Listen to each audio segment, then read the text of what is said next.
Good afternoon and welcome to Lunchtime Series with me, Kevin Britz, leading the charge with insights, information, and ultimately effective results. Joining me today is Marketing Leadership Segment, Marketing and Communications Expert and co-host, Craig Fosley. How you doing, Craig? I'll let you know when I feel like an expert, but definitely feel like a co-host today. So yeah, hey Kevin, good to be chatting today. And yeah, it's just so weird. It really feels like yesterday or the day before that we had our last show. It's just this week has whizzed by. Yeah, but that said, I really enjoyed last week's show, 200th show anniversary, and it was just so great having such an inspiring, dynamic guest in the form of Donald Makale join us on the show. Yeah, and just his unpacking his book and Hebraism that we spoke about. It was a fantastic conversation, and it's completely unique. So I love that he's created this and showcased it, and now implementing it into corporate. So it's just Yes. something.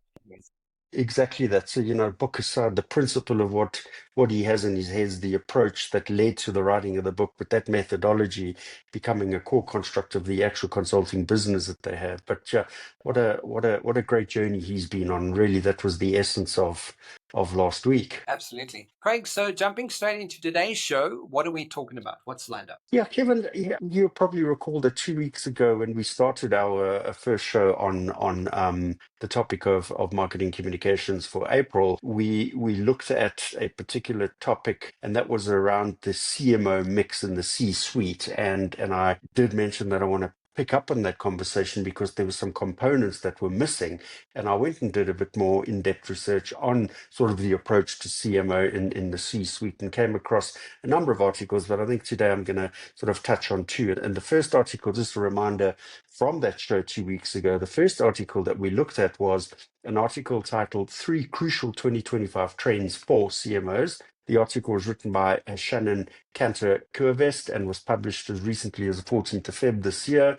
And the article highlighted three key recommended actions that CMOs must address in 2025 to increase the positive impact that they and their teams have on the organization and its talent strategy. And then the second article we covered was an article titled The Confident CMO, Three Ways to Increase C-Suite Impact. And this article was written by Jennifer Feenstra and Timothy Murphy. And Kevin, this article sort of focused, well, in fact, it is the article of the two that really made me realize that we need to focus on the topic a bit more, because there were three key statements and questions that stood out for me on this article. And it really got me to think deep about CMO's role and relevance in the C-suite mix. And the three statements and questions are noted as follows. Firstly, many CMOs struggle to find a voice at the C-suite table. In other words, they're either not heard effectively or, I think more importantly, not taken seriously, and that is a concern. To this extent, the CMOs need to question how can they elevate their influence and fully realize the role's potential. And finally, the underlying theme that came out of all of this is that CMOs suffer from a crisis of confidence, something that will require some deep introspection and a highly structured approach to overcome. Yeah, Craig, it's a fascinating conversation, and really highlighting the importance of the CMO in the boardroom and how strategic that is.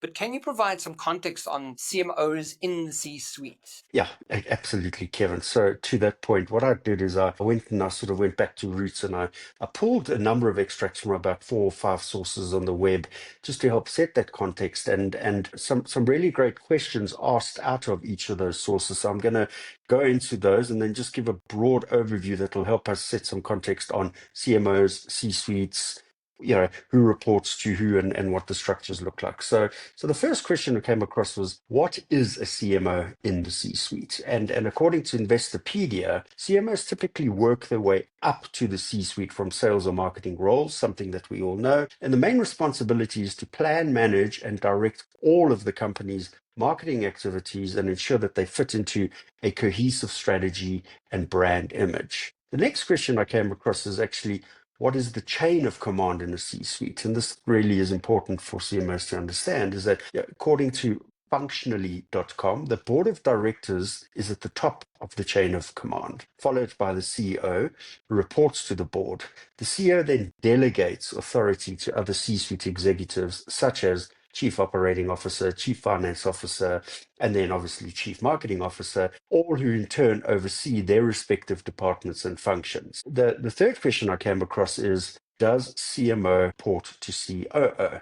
Well, according to businessknowledgehub.blog, the CMO duties which often involve marketing, product development, advertising, public relations, and customer service, all the things that we talk about on the show. They get to understand that they play a critical role in driving sales and enhancing the company's market presence. As such, the CMO typically reports to the CEO or managing director, not to the COO.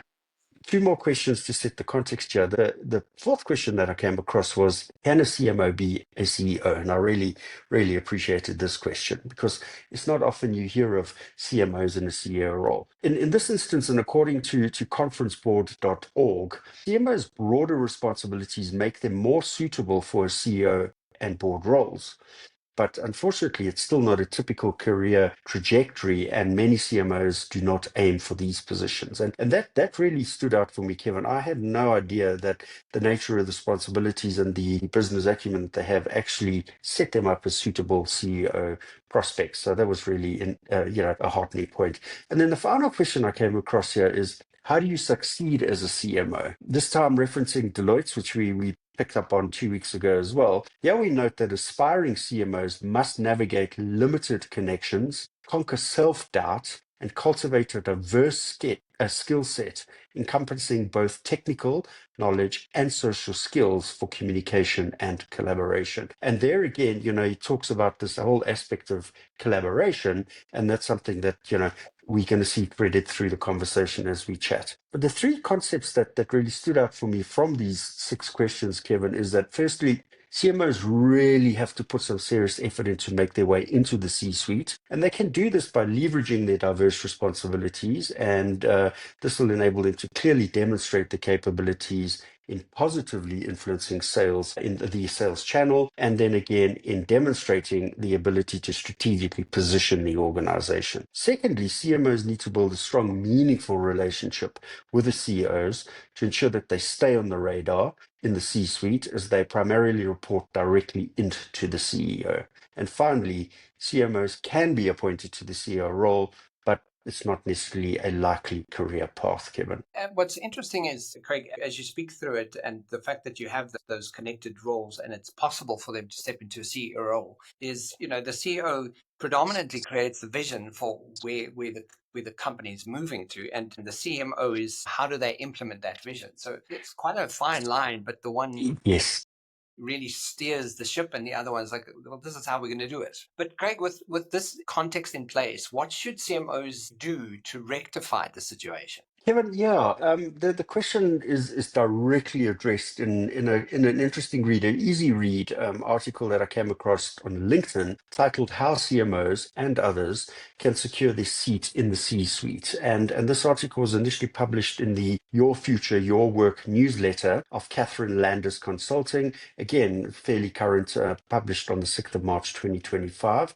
Set some context. Catherine Landis is an industry expert with definitely an exemplary set of credentials as an executive and team coach, a keynote speaker, New York University professor, and a board member, Kevin. The article opens with some interesting facts about CMOs, and these 3 facts read as follows. Marketing has long been dismissed as a cost center, again, something we've touched on, rather than a strategic growth driver. And CMOs often pay the price, with one of the shortest tenures in the C-suite of just 4.2 years, compared to that of CFOs, 4.6 years, and CEOs, 7 years. CMOs struggle to hold onto their seat at the leadership table, if they get there at all. The core issue is that many marketing leaders fail to translate the impact into financial terms and build strong cross-functional relationships within the C-suite. In fact, Kevin, 93% of marketing leaders note that positioning marketing as a growth driver is a significant challenge for them. And in that regard, they're not considered in being suitable at a point in time. Okay, and I think that's what the AI revolution is doing as well. It's supporting, and because a lot of data and driving data into why marketing works in the first place. But it's an interesting position to sort of reinforce that it is difficult to substantiate how this becomes a strategic growth driver in business. But if you go back to the statement that I use quite frequently in light of the fact that marketing is the sales enabler, you would expect that CMOs really lean into this proposition and would know how to position marketing as a growth driver, not just for sales, but for their relationship, for their connection with the organization as well, Kevin. But Craig, is it fair then to just make the assumption that if you cannot substantiate the strategic growth and why you would be considered a partner in terms of sitting around that table, is it that the CMO can't do the job? Yeah, Kevin, if a CMO can't position themselves effectively, how on earth are they going to position the organization, the brands, and the Yeah. people effectively? I mean, I think, yeah, absolutely. I mean, some people are really good at making things look pretty and putting things on TV or putting things on a billboard. That's doable. That's a lot of people can do that. But that's creative. Yeah, because that's creative, right? But That's creative. The reality here is really getting under the skin to understand strategic vision, strategic alignment, and moving the business and its products into that particular realm. yeah, absolutely. But Kevin, it's touched on in an interesting way as we're getting into the next point here, because it's also about storytelling. Because if you can't articulate and tell a good story, you're not going to have anybody lean in to listen to you. Let's delve into that as we get into the next point, because here I want to go back to Catherine Landis's newsletter article, as she notes that CMOs and others can shift the approach to demonstrating their business impact. They can strengthen the executive alignment, and they can position themselves as indispensable strategic partners in the C-suite. But how do they do this? Through two particular approaches. One is to improve your data storytelling skills, and the second is then to augment and cultivate those strong C-suite relationships. So, yeah, I want to take a look at those 2 points in a little bit more detail. So, starting with improve your data storing skills, we note the following from the article. Marketing plays a pivotal role in business success, with over 60% of the buying process occurring, take note, before a buyer even engages with a supplier. However, many executives underestimate its value. And while you and your team know how important you are to your organization, if you struggle to communicate it, you won't get anywhere. Exactly what I said. CMOs must therefore excel at distilling complex data into clear, actionable insights. And the key takeout from this section is that data storytelling is seen as the bridge between the marketing strategy and the executive influence. And as I mentioned earlier as well, if you can't articulate the story well enough, you're not going to make that connection. And to learn and at least earn credibility in the C-suite, marketing leaders should frame their discussions around 4 key principles in building that bridge, Kevin. The first is the business challenge. Define what problem you're solving around the C-suite. Then the market investment. Define what you did, how you did it. Then the measurable impact. How did marketing drive the business results? And then finally, in line with the executive decision, what's next? So you had a problem that you solved. What did you do to solve it? How did that drive business results? And then what is the impact on the organization to drive what comes next? And Kevin, when CMOs are able to articulate and effectively position themselves around those 4 key points, I really believe that they're going to have longevity in the C-suite. But just a quick point on that is what stands out above it, about what you, and I'm not sure that you know that it's quite flippant when you say it, but it's not, is if you can't tell that story. And I think that's an important factor to this. Yes, very much so. And I'm emphasizing it because communications, marketing, brand is the storytelling hub of the organization. Yes, so it really is important. But that again also segues nicely to the next point, because CEOs need to present to their fellow executives, and it's essential for them to lead that conversation and presentation around the principles of business impact, Kevin. And it starts with the results and the key takeaways before diving into the methodology. So it's almost like flipping, not was the problem, how you did, and what was the solution, is actually starting at the top. These were the results. The results were on the basis of XYZ, which we sought to be a problem in this arena, and this is the methodology we took. So it's a really great tip. And I genuinely believe it's not just something for CMOs. I really think it's something that anybody who's in a management position and is needing to present to senior teams should think of that principle. Start with the results, the key takeaways, and then the methodology. And the reason that Catherine Landis recommends this approach, Kevin, is that C-suite executives are always focused on the outcome. And by highlighting the tangible benefits upfront, you definitely hooking them in and keeping their attention deep into the conversation and for broader conversation. And, there's sort of 4 tips that Catherine provides in being able to achieve this. And tip 1 here is to just use clear, impactful data visualizations rather than cluttered spreadsheets. Definitely approve on that one. A well-designed chart or graph can also communicate insights far more effectively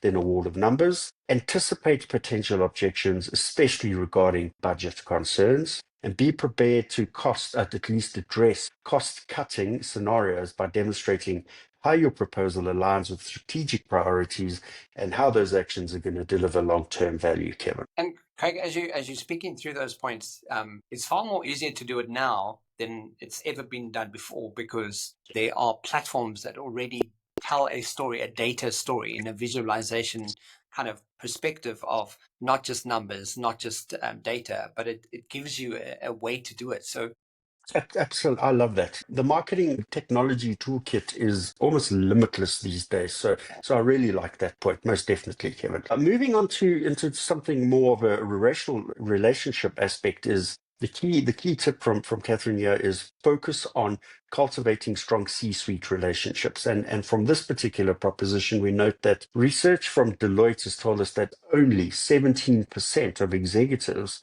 report collaborating with CMOs over the past 12 months. That's actually appalling. Why? Because too many CMOs position themselves as marketing specialists rather than business leaders. Take note, they position themselves as marketing specialists rather than business leaders, landing them squarely in that outside category. And it's such an important point for CMOs to understand, Kevin, because what we learn here is that your ability to influence doesn't come from your marketing playbook. It comes from how your peers perceive you as strategic thinker. The marketing playbook is for positioning the brand, product, and services to your staff and external audience. To position yourself at the C-suite, you have to be perceived as a deep thinking strategic partner. When you build genuine executive relationships that are, take note, trusting and mutually beneficial, you create cross-functional alignment that delivers real results for the organization. And on the point of trusting and mutually beneficial, Kevin, Catherine Landis emphasizes the fact that executives don't buy into marketing strategies. Again, pushing the marketing aspect to the side, they buy into you as a leader, and that trust is earned through results, not promised through presentations. The CMOs who thrive don't hide behind marketing jargon. They speak the language of the business outcomes and executive priorities. This again requires 4 non-negotiable relationship principles. The first here is to earn trust, and you earn trust by delivering consistently on what you promise. Second is to practice radical transparency in your communication. Don't get caught in the jargon and the multitude of slides and pretty pictures. Ladder up every marketing objective to a broader business goal and actively pursue cross-functional collaboration. And if you're not working at the cross-functional collaboration, it's not just going to come to you. So strong relationships are all about good communication, demonstrating to your peers that you understand their priorities and that you can be trusted to make good on your promises. With this in place, you'll cultivate a connection that benefits you and the organization. Right, but I just on one of the points that you mentioned here, I think very important is positioning yourself as a leader and not a marketing specialist. I think there is a huge differentiator, even how the CMO then shows up for themselves in that environment. It's that thinking process is important as well. Absolutely. The self piece comes into that. Yes, they need to show up as that leader, Kevin. Yeah. Absolutely. So what's really great is that there's a second article which now looks at how CMOs and CEOs can actually drive collective growth for the organization. And I came across this article on teambuilderssearch.com. The article's titled How the CEO and CMO Relationship Can Drive Exceptional Growth. The article was written by Mark Whitman and was published just half a year ago, 30 July 2024. And again, it opens with quite a good, powerful statement in the sense that it notes that in today's dynamic business landscape, the synergy between the CEO and the CMO is crucial for driving extraordinary growth. When these two leaders work in harmony, that can navigate complex challenges, harness market opportunities, and propel the organization towards sustained success. And I just absolutely love the fact that the connection of those two is explained in the way it is, and the importance of that connection is not undermined in this article at all. And again, the article focuses specifically on the significance of that relationship and offers strategies on how to optimize the partnership for maximum effect, Kevin. And here there's sort of two areas of approach that the article takes. One is the importance of the strong CEO-CMO relationship, and then the other is a couple of points around strategies for building that strong relationship. So each has a couple of principles. Picking up on the three principles of the importance of a strong CEO-CMO relationship, we note the following. Principle one is aligning vision and strategy, starting with the strategic intent and that you're all, walking the same path and have a common vision. Here, this unified vision is essential for a successful organization. When aligned on strategic direction, marketing initiatives sync with the business goals, fostering cohesive marketing positions, brand development, and customer engagement. And obviously, this will lead to much more effective marketing campaigns, Kevin. The second principle is enhancing communications and collaboration. This is about open, frequent communication. As we know, fosters trust and collaboration. Regular meetings and strategy sections help bridge those understanding gaps, and they definitely ensure collective leadership alignments in the C-suite. Transparent dialogue allows for much quicker change resolution in place, and it also helps seize opportunities, which in turn drive growth, Kevin. Principle three is about leveraging diverse perspective. This is about bringing complementary perspectives to the board. So from the CEO's broad business views to the CMO's market insights, which are often highly detailed and segmented. And again, this thing about synergy, the synergy fosters innovation. It helps ensure adaptation to market changes, and it definitely helps drive the competitive edge. Those are the three principles around the importance of that strong CEO-CMO relationship. Craig, I just made a note here, like stay in your lane, but be agile enough to play ball, right? And I think that when you I like have a that. strong CEO-CMO relationship, they know why they're there, they know what they're doing, and they're really good at what they do. But they're happy to be able to play ball with each other and kind of leverage off that relationship. And I think that's speaking to exactly what you're saying is how do you leverage each other's strengths and still play in the same ballpark? Yes. Then moving to the second focus area, Kevin, that is strategies for building a strong CEO-CMO partnership. And here the author addresses four key principles in support of this particular area of focus. And the first principle here is establish clear roles and responsibilities. And I think this addresses the very point that you're making. Keep in your lane, but in the same ballpark. Clear roles and responsibilities definitely minimizes conflict, and it ensures a smooth collaboration. And by defining the focus areas and the boundaries, both can operate effectively while working towards those shared goals. So in fact, yes, direct answer to your particular point. Principle two is foster culture of mutual respect. And here we note that mutual respect is crucial for successful partnerships, not just at a CEO, CMO level. The CEO and CMO should value each other's expertise and contributions, this fostering a positive environment that encourages innovation, encourages risk-taking, and definitely delivers on continuous improvement, Kevin. Principle three is about prioritizing data-driven decision making. In fact, this could almost be principle number one, because at the end of the day, everything is led by data. So in today's data-centric world, making informed decisions based on reliable data is essential. The CEO and CMOs should leverage data analytics to gain insights into market trends, into customer preferences, and definitely in understanding campaign performance. And this data-driven approach allows for much more precise targeting, optimized marketing spend, and improved ROI. And when all of this is in place, obviously business performance is going to be in the right direction. More of the trust is in place, more of the deeper relationship is entrenched as well, Kevin. And then the final principle is encourage cross-functional collaboration. So collaboration should extend beyond the CEO and CMO to include other key departments such as sales. Obviously, sales and marketing being quite well connected. Definitely should include finance because that's where the spend is coming from, and obviously should include product development because it's about using the insights to ensure that customer needs are met.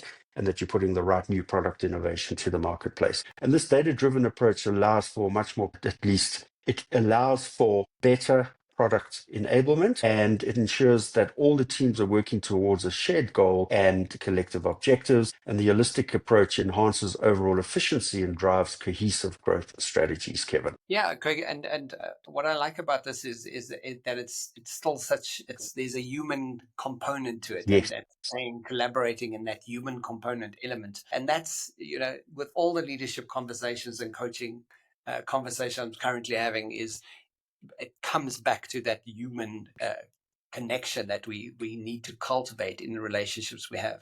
It absolutely does. And again, the reason I've gone back to this particular content is the importance of that relationship, not just for the success of the organization on the bottom line, but for the success of the organization in fostering the right relationships with customers. Because when you have that in place, you're really getting to understand their needs, and you're able to bring that thinking back into the organization and be on this continuous improvement journey. And when that's in place, then everybody at the C-suite is going to be happy. But the final comment on the article that I wanted to share is a good read of the last paragraph, and it notes that the power of the CEO and CMO relationship lies in its ability to drive outsized growth through alignment, collaboration, and strategic execution.